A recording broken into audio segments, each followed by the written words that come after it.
Here no need to fear. ये मैं नहीं, ये आपका हो गाइस, क्योंकि अगर आप इस चैनल में हो तो आपको डरने की कोई जरूरत नहीं, क्योंकि मैं आ गया हूँ पढ़ाने। तो गाइस जैसा कि आपको पता ही है, आज का अपना टॉपिक तो चलो शुरू करते हैं।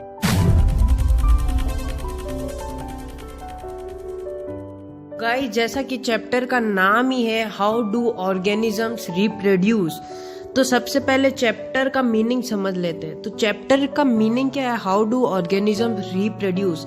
ऑर्गेनिजम्स जो होते हैं वो रिप्रोड्यूस कैसे करते हैं, इन सब बारे में हम इस चैप्टर में पढ़ने वाले। तो चैप्टर को स्टार्ट करने से पहले उसका बेसिक पढ़ लेते हैं, यानी रिप्रोडक्शन का मतलब समझ लेते हैं। ठीक है, तो देखो रिप्रोडक्शन, देखो अब इसकी डेफिनेशन देख लेते हैं। इट इज द प्रोसेस, ये देखो गाइस प्रोसेस ही लिखना। कुछ लोग होते हैं, कुछ बच्चे होते हैं, वो लिख देते हैं इट इज द मेथड या कुछ और लिख देते हैं। नहीं, कुछ और वर्ड यूज नहीं करना, इधर केवल प्रोसेस वर्ड ही यूज करना है। तो क्या है? It is the process in which an organisms give rise to new individual of its similar kind. तो रिप्रोडक्शन क्या है? एक प्रोसेस है जिसमें ऑर्गेनिजम्स होते हैं ना, ऑर्गेनिज्म वो क्या करते हैं, एक नए इंडिविजुअल को क्या देते, जन्म देते हैं। ठीक है, अब वो जरूरी नहीं है ह्यूमंस ही देते, और भी ऑर्गेनिजम्स होते हैं बहुत सारे जो क्या करते हैं, न्यू इंडिविजुअल ऑफस्प्रिंग को क्या देते, जन्म देते हैं। थोड़ा और देख लेते हैं रिप्रोडक्शन के बारे में। Reproduction is the process which helps to maintain the existence of a particular species. अब रिप्रोडक्शन अगर कोई ऑर्गेनिज्म नहीं करता तो क्या हो जाएगा, उसकी जो स्पीशीज हो जाएगी वो क्या हो जाएगी, खत्म होती रहेगी।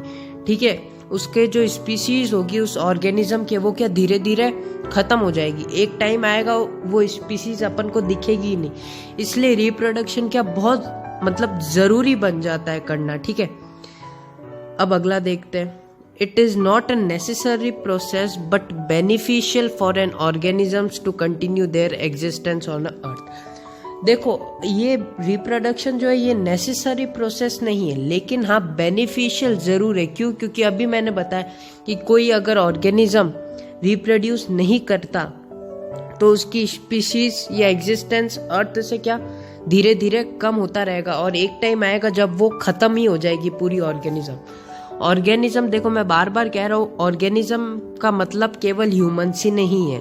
ठीक है, और भी बहुत सारे ऑर्गेनिजम्स होते हैं। तो अब अगला जो इम्पोर्टेंट टॉपिक आता है, टाइप्स ऑफ रिप्रोडक्शन। तो टाइप्स ऑफ रिप्रोडक्शन में दो तरह के होते हैं, सेक्सुअल रिप्रोडक्शन और एसेक्सुअल रिप्रोडक्शन।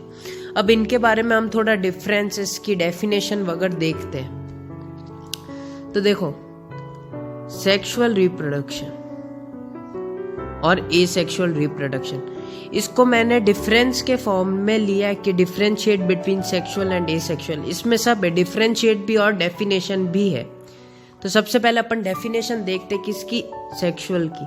तो सेक्सुअल की डेफिनेशन अगर अपन देखें तो when male and female both organisms fertilize to form a new individual is called sexual reproduction.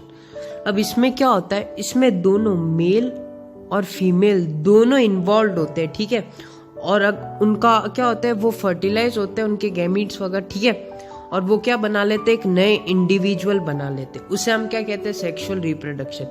यानी सेक्सुअल रिप्रोडक्शन में दो पेरेंट इन्वॉल्व होते हैं, मेल और फीमेल दोनों। जबकि एसेक्सुअल देखते हैं अपन, व्हेन एन ऑर्गेनिजम्स रिप्रोड्यूस और give rise to new individual is called asexual. अब इसमें भी क्या होता है, ऑर्गेनिज्म रिप्रोड्यूस करता है और वो क्या एक नए इंडिविजुअल या नए ऑफस्प्रिंग को जन्म देता है, लेकिन इसमें मेल और फीमेल दोनों नहीं होती, इसमें केवल एक ही पेरेंट इन्वॉल्व होता है। ठीक है, ये तो ही डेफिनेशन। अब इसके बीच में कुछ डिफरेंस है वो भी देख लेते हैं। गैमीट्स आर इन्वॉल्व किसमें, सेक्सुअल में, और एसेक्सुअल में नो गैमीट्स आर इन्वॉल्व। ठीक है, अगला देखे तो वेरिएशन टेक्स प्लेस, इसमें नो वेरिएशन टेक्स प्लेस। ठीक है, अभी अपन ने पढ़ा टू पेरेंट्स आर इन्वॉल्व, इसमें सिंगल पेरेंट आर इन्वॉल्व। अगर अपन इसके एग्जाम्पल की बात करें तो डॉग्स, कैट्स, ह्यूमंस एक्सेट्रा, इसमें अमीबा एक इम्पॉर्टेंट एग्जाम्पल आ जाता है, हाइड्रा आ जाता है। इनके बारे में हम आने वाले पार्ट्स में डिस्कस करेंगे, ठीक है। और ये जो 2 रिप्रोडक्शन है इनको बहुत ज़्यादा अपन डिटेल में पढ़ेंगे, तो ऐसा मत समझना ये इतना सा की टॉपिक है, नहीं। इस पे ही चैप्टर बेस है जो कि बहुत बड़ा होता है और बहुत सिंपल है। तो तब तक के लिए bye guys, love you all.